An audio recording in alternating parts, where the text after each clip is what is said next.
That true, listen up. I know firsthand how limited a vessel's medical insurance can be. This is why you need reliable medical coverage. Moore Dixon offers comprehensive global insurance tailored for yachties, covering everything from emergencies to routine checkups with flexible options and a single point of contact. Moore Dixon has been voted best health and medical insurance by captains and crew, including myself. Don't wait until the unexpected happens. Get covered today. Visit mdbl.im or email them at inquiries@mdbl.im for a free quote.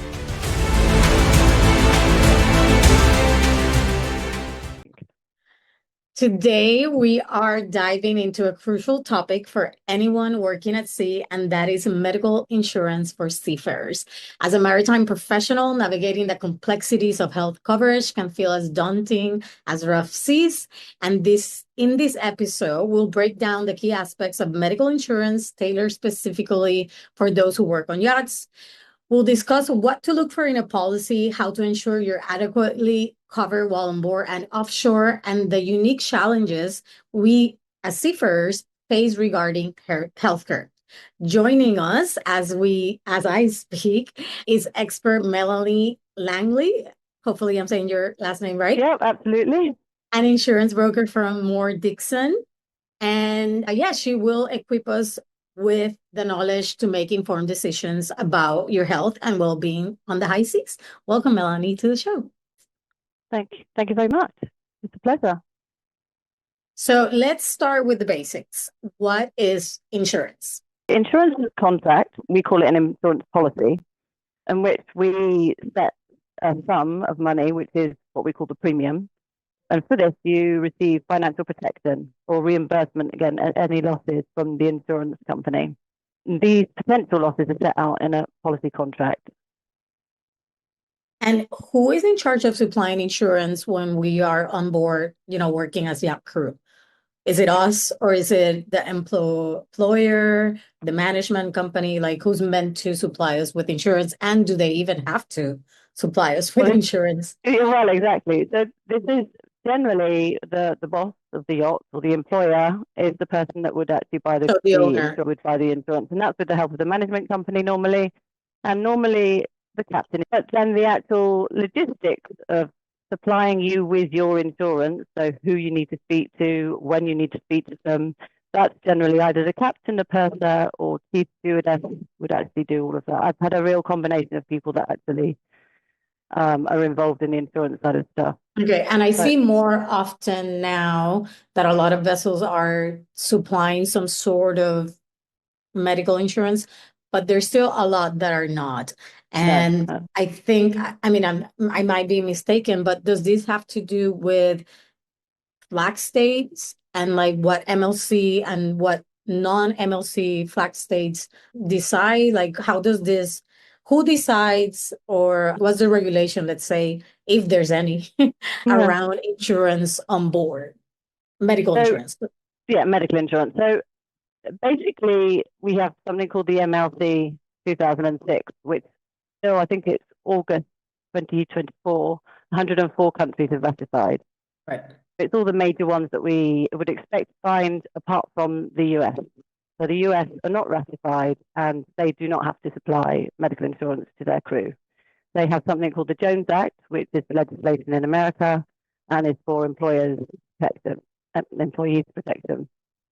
Here, Richard Johnson Brown from Keystone, in fact, he's not with Keystone anymore, he's changed, but he on here says that whether it's private or commercial, if it's an MLC ratified boat, then they should supply health insurance. Okay, so basically, if we're not being supplied, then it will be a good idea to go to the flag state and say, hey, the vessel I'm in under your flag state is not supplying me medical insurance. What's the deal? I guess it's a matter of, because we have this for some reason. I don't know, maybe something has changed, but it was understood that, if you were private versus commercial, then absolutely, yeah, that's what I always thought as well. But no, apparently not. Okay. According to the So they lawyers, to that even if they're private, they still have to supply MLC if it's ratified. if it's rectified by the MLC. Yeah, exactly. Exactly. Obviously, the US don't do that. And so what they do is, yeah, well, I found with the US, what tends to happen is the crew get given a sum of money and they have to go get their own health insurance. Yeah. That's what I found happens over there. Um, However, the legislation is if anything happens to that crew whilst they're under the employment of that vessel, the owner or the employer has to supply maintenance and cure. So they have to supply daily allowance for the crew to live and eat, and also they have to pay for their medical care as well. So if anything happens, that's the legislation in the US. Okay. And what's the difference between P&I and medical insurance? Because we hear a lot about the P&I and then Yeah, people think that's their insurance, where in fact is two different things. So can you talk a little completely bit two about that? different.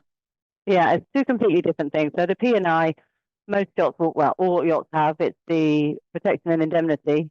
And it's basically where a yacht owner is trying to protect themselves against huge losses that they could potentially have if the yacht causes some issues in the environment or if they damage somebody else's property and such like. Now, that also covers injuries generally for crew as well, but it is, and then you've got medical insurance, which is what we call ground up cover. So that basically is medical insurance is the first port of call, if you like, for anything medical expenses, and that's generally what insurers prefer. Even the P&I would prefer that there's a medical insurance first before the P&I, because obviously that should be for other things rather than So if the medical. vessel doesn't supply medical insurance but Mhm. does have a P&I and something like what does that actually will cover regarding medical for the crew member? Is it only cover if you're on board and doesn't cover anything outside of the boat? You know, what was the difference between the two? Yeah, generally it would be linked to an injury on board. So I don't know, something hits them on the head or and they're injured and they end up going to hospital and all the costs that are incurred with that's what an So P&I would end injury up versus covering. like I got a virus, Yeah, no, that P&I would not cover wouldn't like, cover that. No, no. okay, got it. And that's why we say it's the sort of the most basic level of cover for medical expenses. Right, exactly. Yeah, it's Emergency. like an emergency. It's emergency basically. Yeah. And let's talk about death and disability coverage. What are they? And are they included in the vessel's policy, whether that be P&I or a medical insurance? So generally, no. Normally, this would be a separate policy that they would have. I mean, the P&I will cover if there's a death on board and it's caused by an accident, the same thing would happen. There would be a coverage for that. Obviously, all these things, it depends on the policy that's taken out as well. I mean, I'm generalizing about all of these policies, but it's very much, you need to read the contract to understand exactly what's covered. But death and disability generally is a separate policy that the owner would buy or the employer would buy to protect themselves against the losses that could occur if somebody died or was permanently disabled.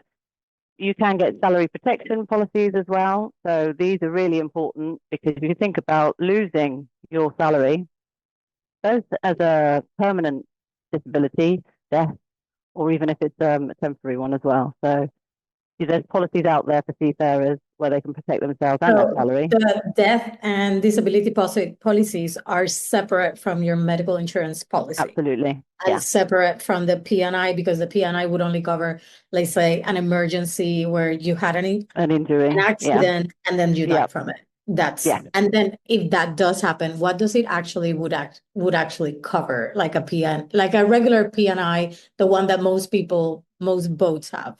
If I die due to an injury on board, what would that Well, cover there would for? generally be like a lump sum, a set amount of money, or they can do things like they'll pay out a multiplier of the annual salary, and normally it's sort of the minimum, so it's one times annual salary or similar. Say that But again, one obviously, time one times annual your salary, annual so salary. yours Okay. annual salary. But Plus, that's generalizing again, and they're all different, right. so it depends what's set up. And will that also include transfer of the body and funeral arrangements, or that's It, separate? yeah, no, I mean, for us with our medical insurance, we do cover death and disability as a separate policy. We put it all together though, so that it's just one policy for you, but they are really separate.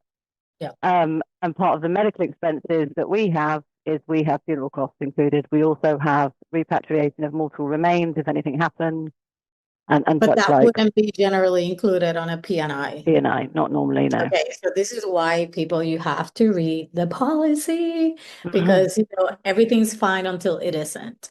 And this is why a lot of people, we see in the industry a lot of GoFundMe, those donation-based platforms for people that have been dramatically injured, lost their job, are disabled, or have, died on the job. And people are always asking me, like, why are they asking for donation? I'm like, because they're not covered, whether that Mm. be because the policy doesn't cover and they didn't take an extra policy. And again, this is why it's so important that you read and really understand it. And if you understand it and you see there's a gap, then you as an individual have to get a different policy, an extra policy to make sure that all bases are covered, basically. Because I see this Yeah, often and often and yeah, often. I'm sure, and so do I. Um, One of the so things that I was going to say, one of the things that I think is really important to point out to people is that you are quite able to purchase your own policy, individual one, which covers you for everything. You set it up and it's there, and you can take it with you to each boat. It's not unheard of for and you still to go have and what the say to boat your, supplies you. yeah, and well, it's not unheard of for you to speak to your boss and say, look, I've got this policy, I want to keep it going. I've got a pre-existing condition, Paper. I've got whatever it may be. So please, can I keep this? And lots of the times they will actually pay a percentage of that coverage for them. So I think that's probably the most sensible thing to do. Yeah. If you're ever worried about insurance or anything else like that, is to make sure that you are okay with your coverage. And in your perspective, what is the most essential coverage for yacht crew? Medical insurance, absolutely, medical insurance. You think that you're sailing around the world, you're going to different countries, yeah, I mean, it's medical insurance. You've got to make sure you're protected. It's the Yeah. one thing that I would always make sure that you wouldn't go, if you were going on holiday somewhere, you wouldn't go without travel insurance. Make sure that you were okay because anything Yeah. happens. And particularly as well, lots of crews spend lots of time in the US and Canada. Yeah.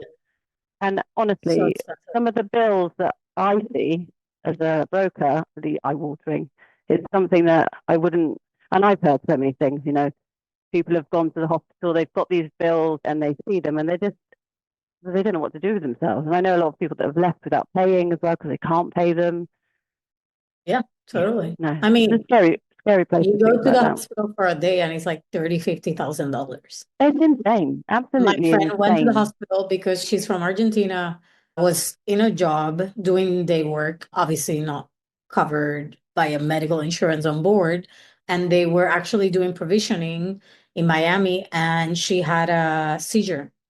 And she ended up in the hospital they had her there for 5 days. She wasn't even in a private room. She was literally on the hallway Oh my God. on a bed, and the bill was over $60,000. Oh my goodness, sorry. Oh, and they basically said, well, we don't really know what happened to you. Everything seemed to be okay. Go home. Oh my So word. obviously she went home to Argentina and, she's okay now and all that. But this is the reality that we're facing when we are places like America and Canada where health insurance is just absolutely insane.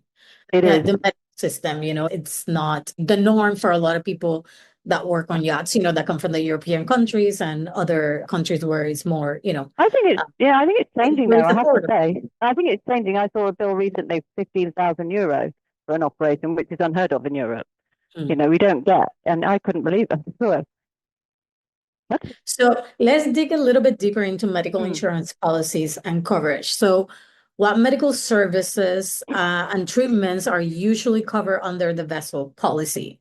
Are there any exclusions that you often see that we should be aware of? And obviously, again, people were generalizing because every policy is different, but I Yeah, just want completely. to, like the one that let's generalize it to the one that you always see that most boats go for, let's say.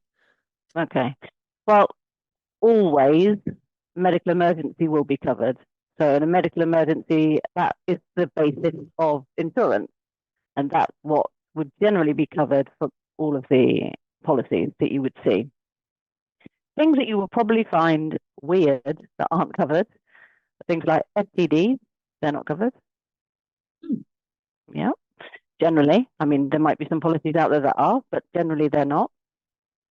Fertility treatment is another thing that's not covered. Contraception is another thing that's not covered. But the only time that contraception would be covered is if it's for treatment of symptoms. So if you get things like heavy periods or something like that, then, and it's prescribed by a doctor for that reason, then it would be covered. But other than that, if it's to prevent pregnancy, then it's not covered. Plastic surgery is not covered unless it's for cancer, after cancer treatment. Things like, what did I think? Teeth whitening. We get lots and lots of teeth whitening that come through claims, but that's not covered. That's random. But for me, I find it quite normal that wouldn't be covered. I don't know. Okay. But yeah, and there are lots of them come through. But so I think the STDs, that's the one that I think everybody's And what quite about surprised at. pregnancy and abortion? Is that covered? Like prenatal and There's some weight generally on most insurance policies, even the ones which I'll talk about in a bit about medical history disregarded. Even those ones, there's generally a 10-month wait for pregnancy. So you can't purchase the policy when you're 6 months pregnant and then the birth would be covered. If you've got the policy for some time, you've been on there for continuous cover for 10 months and you fall pregnant, then that's fine. And the so like for prenatal, example, we had a guest here on the show, and she said that she's been on the boat for 4 years. They have medical insurance. She fell pregnant, and basically none of the prenatal was covered by the insurance. And the only thing that the insurance would cover was when she was 36, 37 weeks, which by the time she would be about to pop. So she wasn't gonna even be on board. So basically, she was not covered. So yeah, I think just again, it depends on the policy.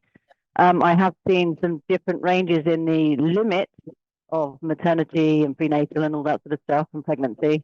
and for But example, I think, if the boat offers this policy, right? And can I go to the broker and say, hey, I'm from this boat, I have a contract, they're offering me this policy through you. Can I add to this policy or no? no, I just have to take no. a extra policy to cover what's not covered through that. Yeah, they're generally, most of the seafarer policies are, since it's not massive, the customers, if you like, it's not huge, it's not the whole world type thing. So you have to stream down the amount of administration that you have with the policy to try and keep the premiums down and such like. So that's, you just have a general policy. There are some variations now as companies get bigger, then there are variations out there, but you can't add stuff. Okay, and then because we're obviously traveling the world, and let's say we have a medical insurance policy, would that be the boat or our own? How does that, work in regards of the extensive travel that we do? When we're talking about emergency, yes, okay, potentially, hopefully you'll be covered anywhere in the world. But what about preventative care? Can I be in Dubai and do preventative care? Can I be in the US? Can I be in France? Like, how does that work out? Again, I'm talking about our policy because it's really difficult to talk about other people's, because I have seen in-network, out-network stuff and other policies, but we don't have that. So yes, if you were in Dubai and you were traveling there and you needed to do some preventative treatment or checkups or whatever it may be, then yeah, absolutely, you can do that wherever you want to. You choose where you want to do it. Most people have their own doctor if they want to go to, but they have the continuous care type thing. But yeah, absolutely, you can have Like, preventative for example, cover. like, as a woman, we do once a year the pap smear Yeah, and that kind of stuff, and that's preventative care. So, but maybe one year I'm in absolutely, Dubai and then the next year I'm in France, and I still get a absolutely. pap smear with, with the insurance, no matter where Yeah, I am in the world. Obviously, talking through the policy that you guys offer. exactly. Yeah, it's a difficult one to sort of generalize about, but the one that we've got, absolutely, you can choose where you want to do it. Awesome. Yeah. And then how do policies handle pre-existing conditions? And are there any waiting periods and exclusions? So it's a little bit different for groups, because the groups So our policy again is what we call medical history disregarded. So basically, it doesn't matter what your medical history is, you'll be covered. If it's in the contract, then you're fine. However, with If you already individual, said that you have this precondition yeah, it doesn't matter prior to. if you've got a prior Oh, it doesn't condition. matter. If Okay. you're on board a yacht that has the policy, then you just get added to it. There's no application form. There's nothing like that at all. Okay. Yeah. But with an individual policy, almost always, I have never come across a medical history disregarded individual policy. And that's why I keep saying, whilst you're fit and healthy, Yeah. go and get an individual policy, because it's the only way to make sure that you'll be okay. Because what you don't need to happen is whilst you're on board, something big happens, say you get cancer. I don't know. You'd completely doom and gloom about it. Let's get it, No, but but it does happen. We had a girl completely. and she went for a pap smear in America and they said, well, you have cervical cancer. Oh my goodness. And it wasn't too long after that she passed. And she was from the UK. She was in America. Oh my I goodness. don't actually know her story in regards of if the Yeah. insurance covered anything for her, but I'm assuming how will that work if you're on board, you get cancer, and you obviously are going to get treatment in your country because you're not going to be able to work anymore, or at least for a time period, and then the boat lets you go. How does that work? So if that case happened and the person was on board a group policy and they were let go and their medical plan was terminated, then they would have no cover. That's what would happen, which is awful. Generally, and I have to say this because I work with quite a lot of management companies, most of the time that doesn't happen. So when they know that something's happening, they generally keep the person on cover They'll until extend that coverage they for the extend it. person. Yeah, that's Throughout. obviously by agreement with the management company, the owner. But I've never had anybody And cut this off, is if super you like. important to talk about when you're, going into a boat that you are intending to have a future in, because you want to make sure that in that contract it says, hey, if something does happen to me in regards of medical, like, cancer or something like that, some sort of disease like that, that your covers get extended for a period of Yeah, time. Is it not going to be extended forever? But yeah, to a point where you can then figure things out. You know what I mean? yeah. I mean, I don't know. I don't know if that would be in their contract. I don't think it would be. From the Okay. contracts that I've seen, that would be good. If that was the case, but I think it's just generally the good people that that I deal with, management companies, and Well, they continue the I cover. understand that, but I do think that anything can be done in a contract. There's clauses for that Ah, reason. yeah, And I think that they're not there because nobody has ever asked for one, probably. it's a good thing to do then. For example, like I'm a woman, and if I'm going to a boat, I'm always going to ask about women's health, reproductive health, because what if I get pregnant? What if I have to get an abortion? What if I get a miscarriage? Whether I'm looking for it or not, period. The Yeah, possibility is there. So what yeah, are yeah, my completely. options? How are you Yeah, supporting me? How are you not supporting me? And how can we do this? And if it's not mm. written, well, it's No, it's not. not going to happen. No. So this is why you should not be scared of just asking for what you want. And if they are hesitant, then maybe they're not the right employer, for you. So do policies usually include travel insurance benefits? Because obviously we go on holiday while we're working. So how Mhm. does that work? If we leave the boat, are we insured if we're on holiday? Yeah, I mean, generally you would be insured. I mean, the only way that wouldn't happen is if the management company, like I do have some yachts that when you're off rotation, they take you off cover, which Right. is a nightmare for us. But it's also not great for the crew member. And at most yachts, it's an annual policy. You stay on the annual policy, and then when you leave, then that's it. But when you're off on rotation or on holiday You're or still that covered. flight, then you still got cover. The one of the things that you did mention about was the personal belongings Mhm. and luggage and such like that's not normally something that's covered Okay, so you under would your have to get medical like a insurance. extra travel Have to get insurance for that. yeah. Okay, and then how does the coverage adjust if you have multiple contracts or short-term assignments, like if you're a freelancer or somebody that does seasonal, what do you see often? Like if you're a freelancer, because what I've seen is that if in my years in the industry is that if I'm freelancer or seasonal, more than likely they won't even put me on the medical insurance. I might be obviously supported by the P&I, but again, that's only emergency. So how does that work? Well, there's two ways of looking at it like this. There are, again, management companies that do put day workers on cover, because I get lots of them that come on. That's fairly new though, I have to say. It's just started really that they started to put day workers on the policy, which is great. Yeah.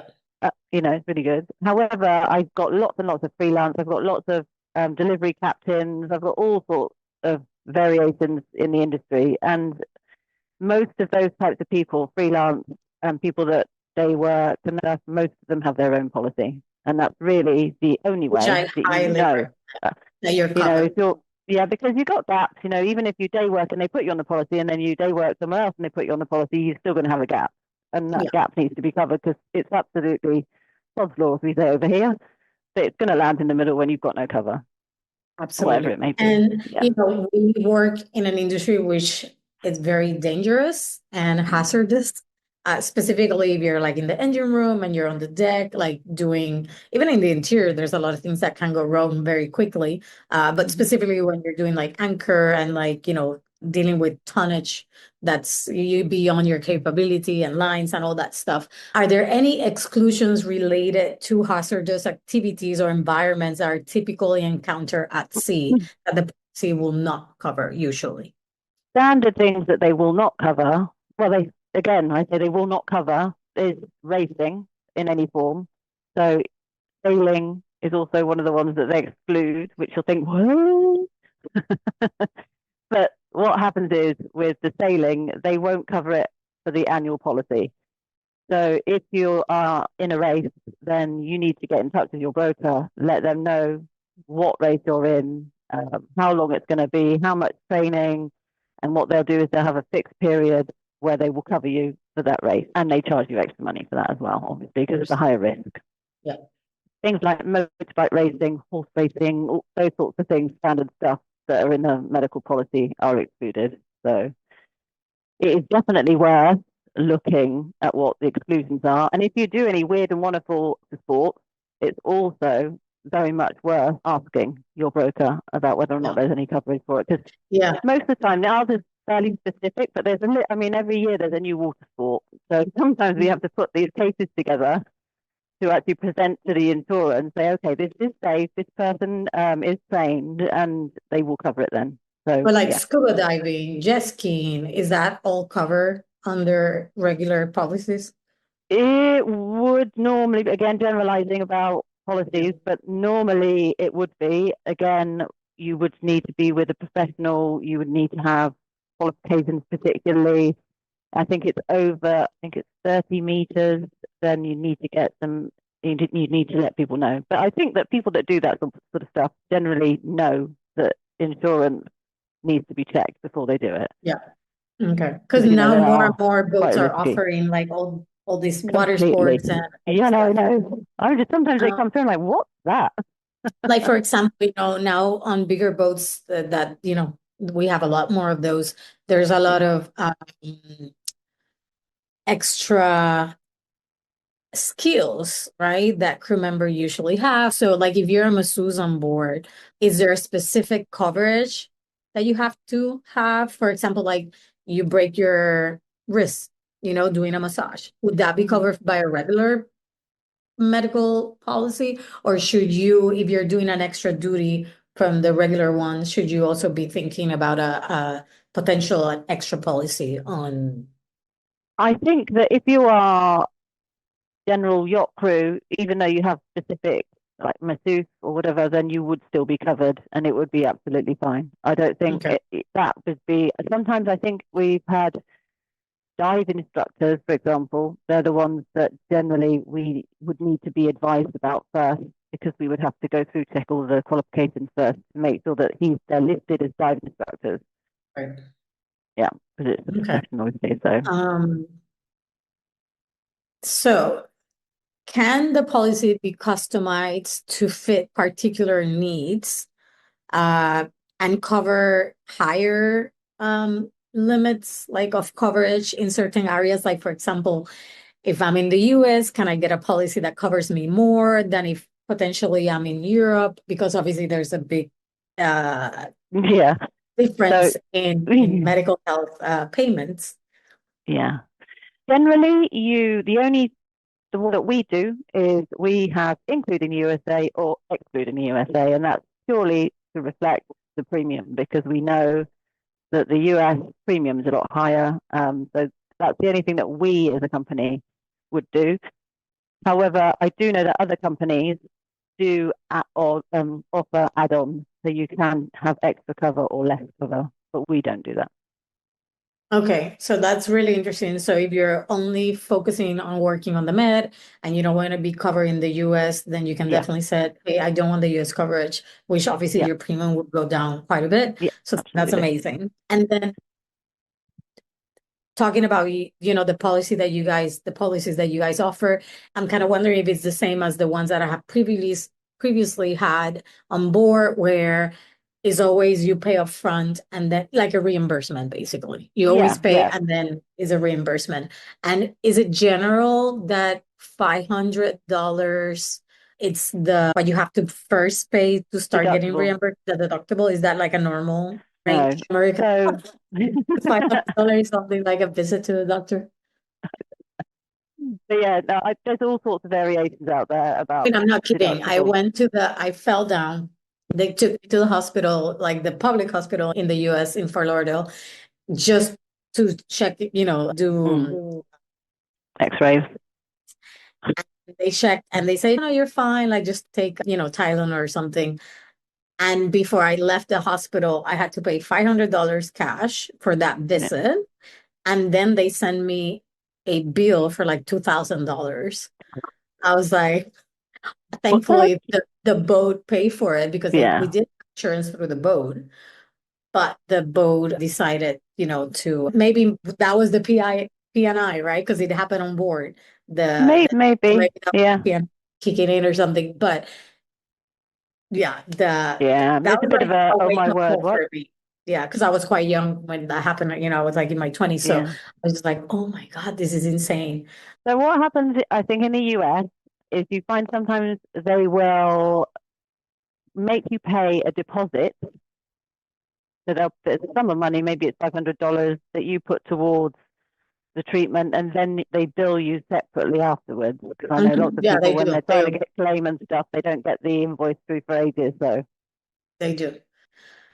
Does the policy have a network of preferred healthcare providers, or you can choose whoever you want wherever you are in the world? Usually, So I'm asking. again, it's slightly different. So I'll talk about the individual policy first, because that's the one that I think most people would be interested in.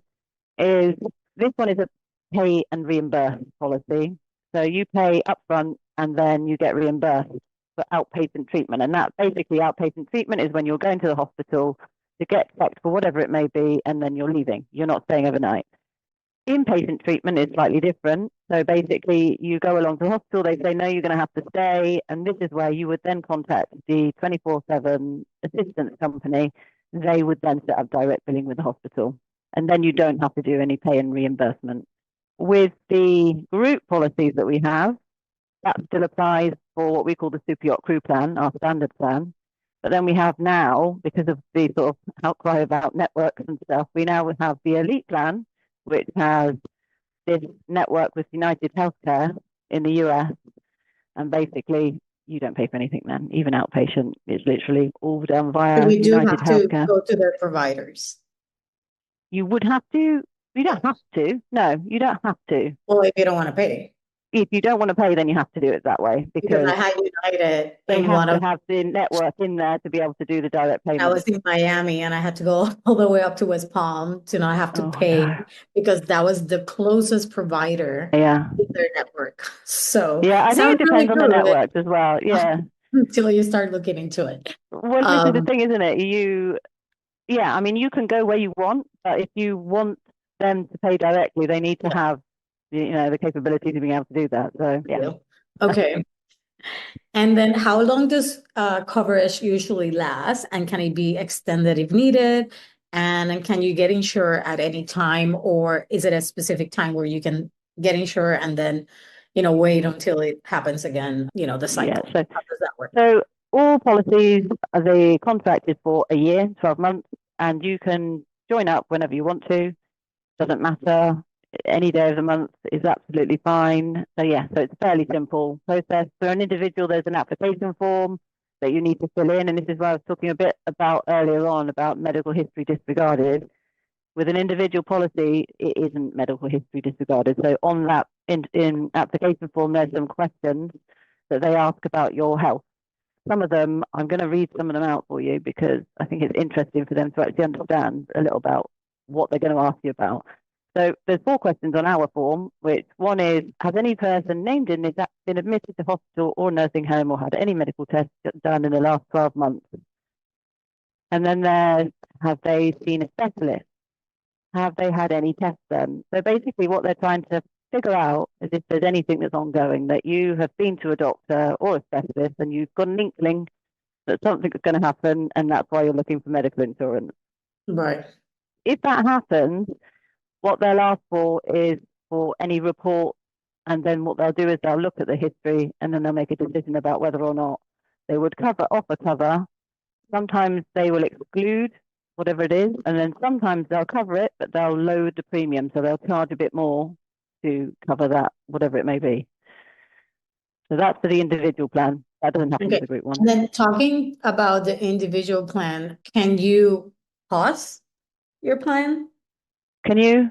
Like take a break from the plan and say, hey, I'm going home. I have my own insurance at home. I don't need the insurance to be, active right now. Can I put it on hold? And then when like, for example, if I'm a freelancer and I'm Mm-hmm. only going to certain seasons, but maybe during 3 months, I'm not going to be working. I'm just going to be at home. And I Mm-hmm. do have medical insurance or, whatever the government supplies to me in my country. Can Mm-hmm. I put my individual policy on, can I deactivate it and then activate it again? Is that even? Not normally, no. What we have done for people in the past when they've had our individual plan is we have like frozen their plan whilst they're on the group plan. Because sometimes what happens is a name will come up and I'm like, I know that person. It's because we already insured them, but we can't do double insurance. Obviously, there's no point in doing that. So whilst they're on the group plan, we will freeze their policy. And then when they come off of the yacht, then they can start back up on their individual plan. But And that's that's what, only if the plan that I have is similar to the one that the yeah, boat's giving me. Because if exactly. I Yeah. have a different plan, Yeah. I will be able to keep that No, active. exactly. Exactly. Okay. Yeah. So Yeah. So basically, it's I when cannot deactivate and activate as I no, want it. no. I 1 mean, year, one day that would be brilliant if that did happen. But yeah, not at the moment. and it has to be 1 year. You cannot do 6 month policies or 8 months or different So, months. so no. However, if you pay quarterly or biannually and you cancel, then So there's a there's loophole. Okay. All right. So let's talk about wellness and preventative care that we have touched on it a little bit. I want to go a little bit deeper into it. You already mentioned that most of the policies do cover your medical checkups and preventative care. That's correct.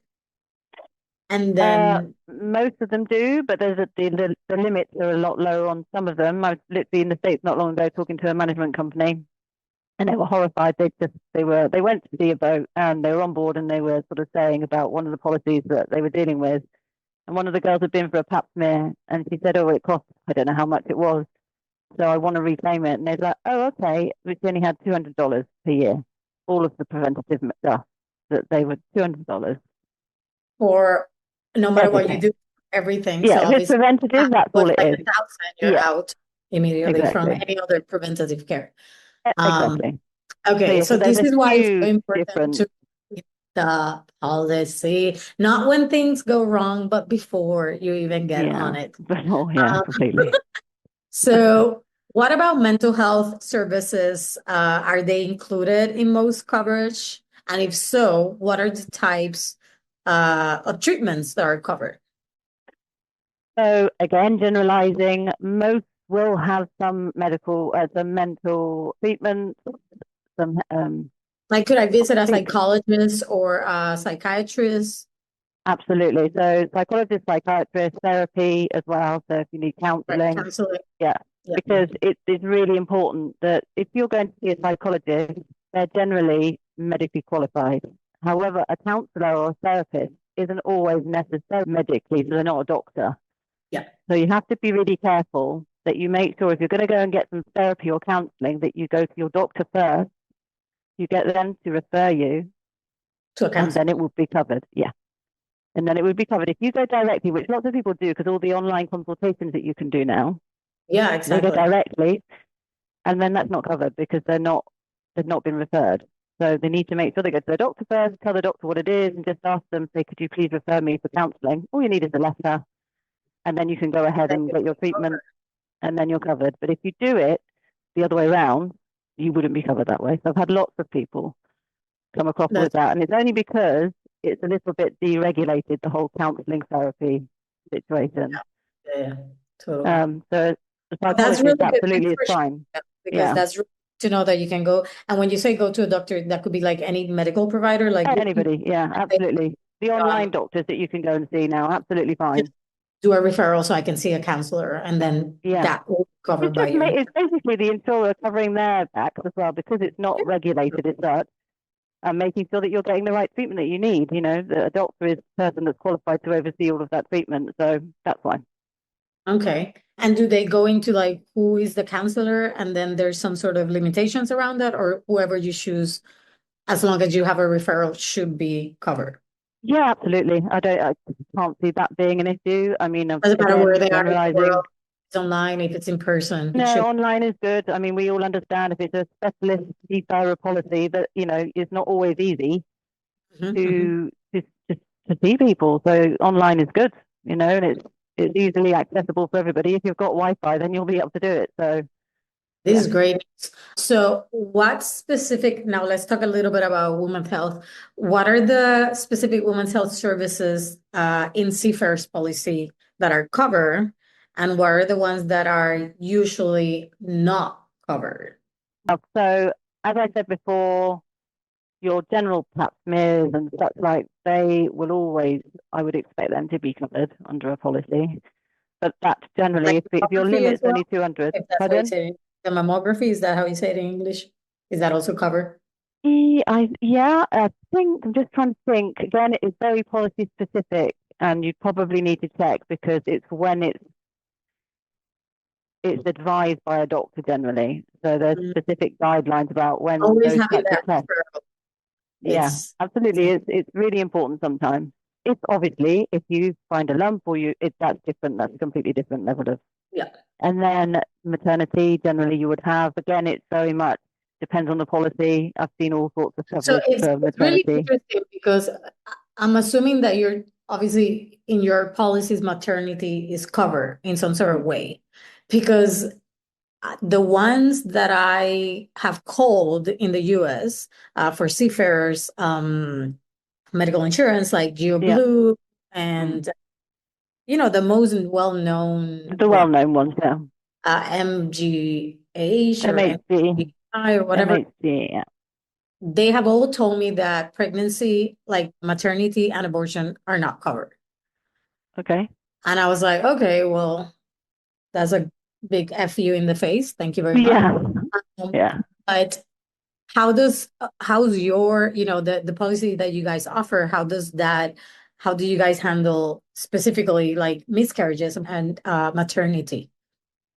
So maternity is one thing and pregnancy. As I mentioned before, there's a 10-month wait for that. And then all of those things would be covered up to the limit. It's not an amazing limit. It depends on where you are as well. I mean, in the US, I don't know how much $10,000 would actually go towards pregnancy and maternity because I've heard horror stories about that as well. So you have a Abortion is set amount of we have money a set amount. for It's got a limit. Yeah, there's a limit. It's a 10,000. There's no deductible copay with it. It's 10,000, which for us in the UK, for example, would be fine. But in the US, I don't think it even touched the sides there. yeah. Yeah. With abortion, I did go to the insurer and ask about this Does it, because, sorry, with the maternity, it's just yeah, that amount, doesn't matter how you use it. Like, can you use it for the birth or yes, no?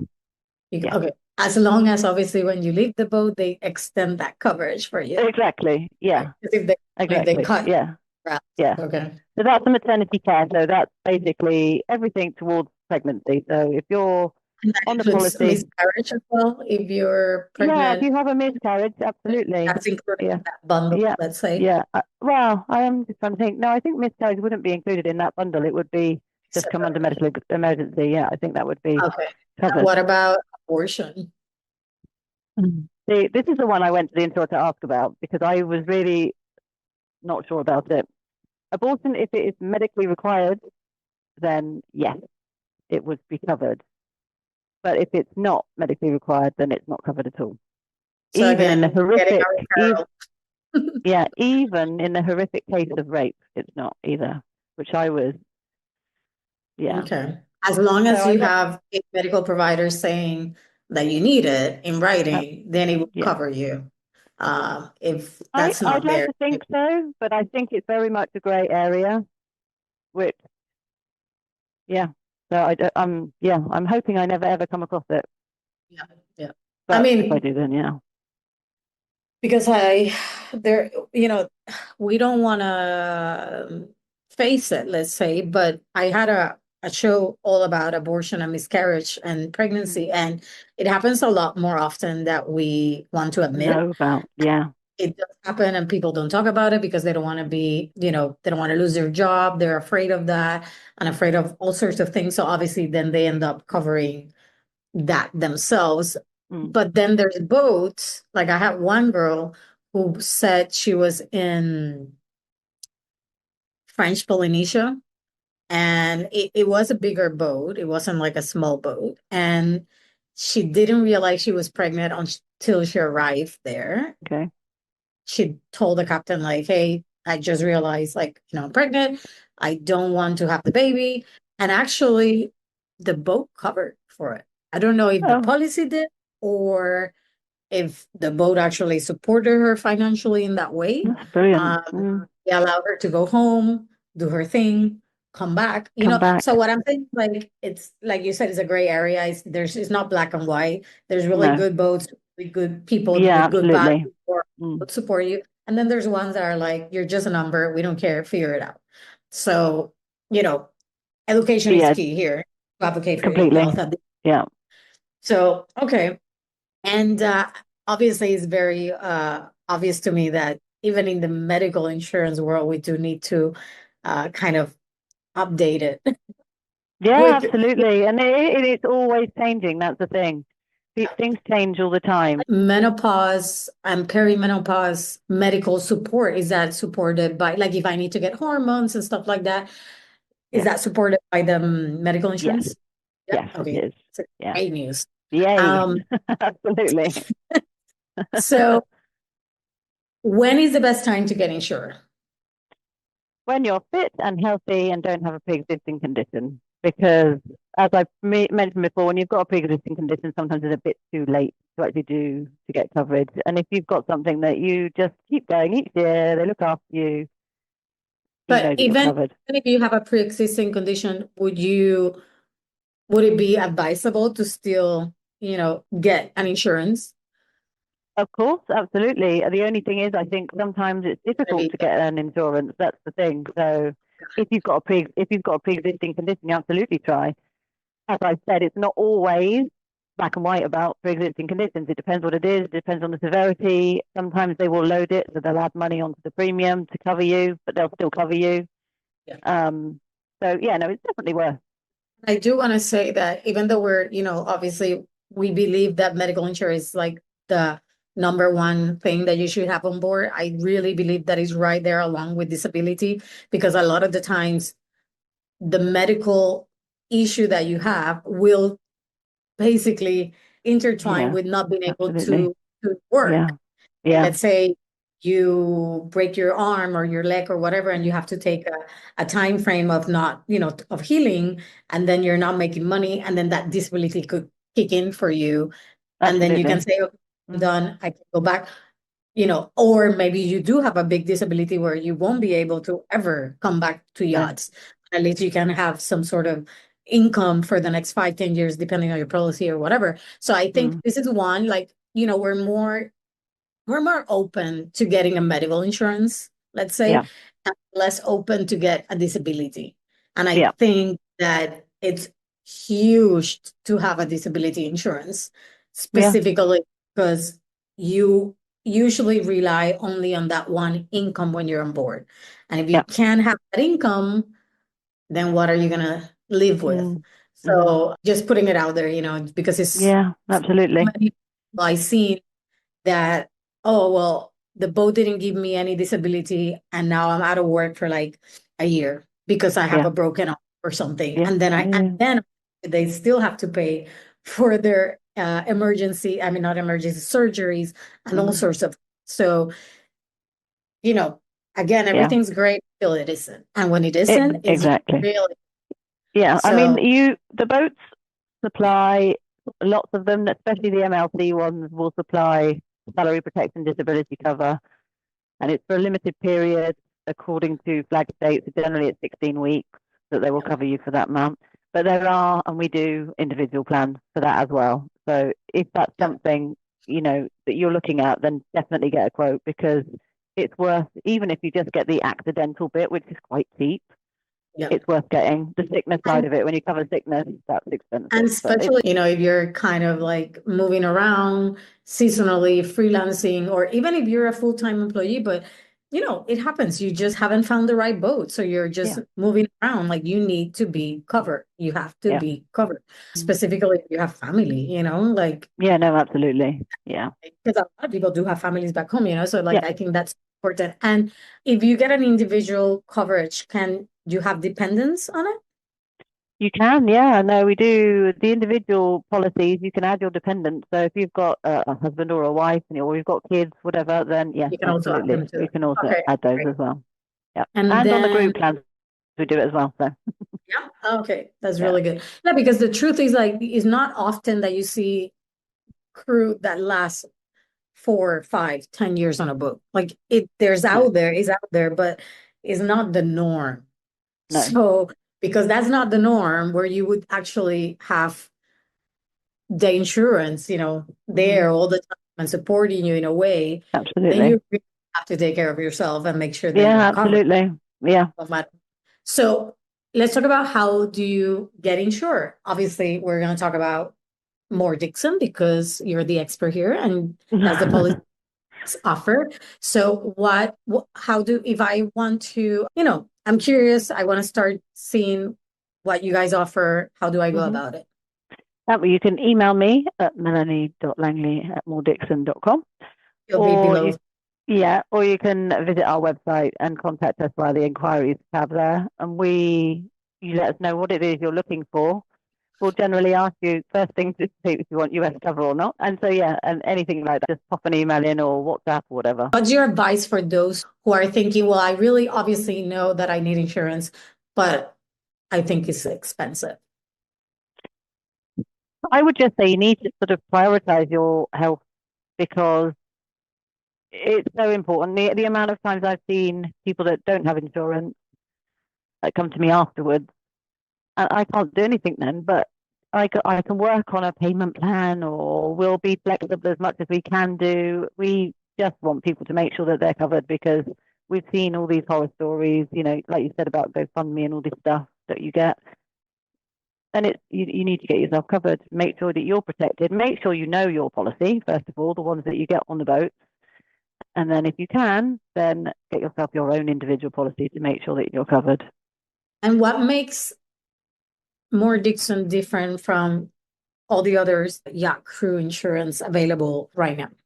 Well, you will only deal with one person. So you'll deal with the same person all the time. There's one point of contact always. If I'm the person that you speak to, that's the person that will deal with you. We also will help you with the claims as well. So sometimes we know it's a nightmare when you're having to do paperwork. Everybody hates it. So we'll try and guide you through it. I'll also help you fill in the claim form as well if you need help with it. There's certain things that they need to make sure that they can see, just to try and make it a little bit easier. the claim process itself and try and speed it up as well, because what we don't need people giving half a form through, sending it off to claims, and then claims come back with a million questions, then you've lost a piece of paperwork. So it's just trying to coordinate all of that for them as well. So yeah, basically we try and look after you and make sure that you've got that personal service. And I think that's important because, for those who haven't dealt with seafarers, claims and stuff like that. I mean, I remember there's so much around it. And then I don't remember ever having to deal with the broker, which is interesting because they never, basically they were not there to support you. It was more of like, oh, well, you have to call the insurance, you have to figure it out with them, follow this they're telling you, and then it's like you're working, you're doing this, you're doing that. And I think that what you guys offer is really important for us as seafarers and yacht crew, because we can just deal with you guys, and the policy now, us, what happened, and we can say, okay, what, like, one point of contact. It's so much, it's helpful, I think, that you don't have to deal with less anxiety. You can say, okay, got one person guiding you all the way through the process, Yeah, and then absolutely. Insurance, which is amazing, on our behalf. Yeah. So I think when you're shopping for insurance, I think you have to really start asking these questions, like, what do the insurance broker actually offer you? Because it's not just a policy that they should be offering you, it's also service, and I think that you guys, I always compare the service of Moore Dixon like the service that we do on board. It's like that's how we think of it. That's what we try and think of it. We know that you all give excellent service on board, so that's what we try and do. Try and make your life slightly easier when it comes to your medical claims and all the other stuff that goes with it, and that's what we try and do. Well, thank you very much. We really appreciate it. So, guys, hopefully this episode gave you a lot of insights, because I feel like we talked a lot about little things that we never really talk about related to insurance. So if you want more information, click on the links below. Melanie also did a blog for Yachts Mermaids, so the link is there, so you can kind of refresh your mind and memory about it.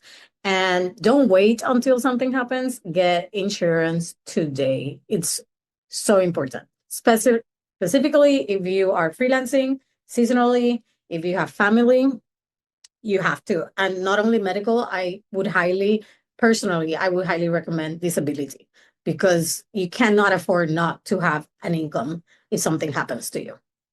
So thank you, Melanie. Really appreciate your expertise. Okay, guys, until next time. If you find today's discussion eye-opening and helpful, don't forget to subscribe and share. We would love to hear your thoughts on this topic, so reach out to us on social media via Yachting International Radio or Yachts Mermaids. Let's continue the conversation.